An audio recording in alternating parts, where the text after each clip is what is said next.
So we're just going to talk a little bit about your background, just so I can become Sure. familiar. I looked you up online, of course, and read all about you. You're one of the, they call you one of the founders of modern plant technology. Impressive. So let me make sure I understand how this works. You were one of the first people to produce a genetically modified plant? Well, we recognized that it was kind of a landmark scientifically, but I don't think we had any idea of the impact on agriculture, that it would be so big or so fast.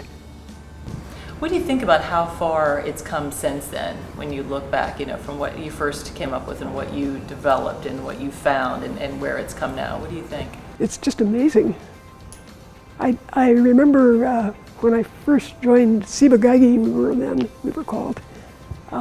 When I first joined the company, they seemed to know all about the business of selling seeds and so on. And they said, well, when you make an improvement in a seed with this technology, it'll take a while to catch on. It'll be 1%, 2% take over.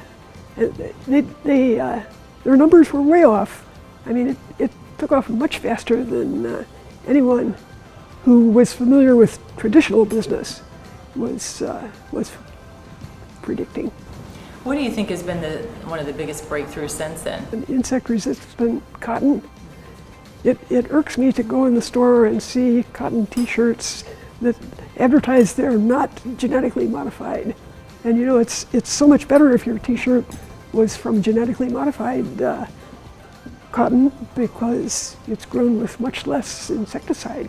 What has been the most exciting part of it for you? I'm a problem solver, and we've had nothing but problems to solve with this new technology.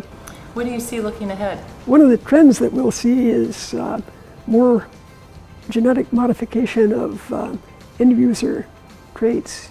In the beginning it seemed like making things resistant to weed killers and so on was a simple, straightforward thing to do.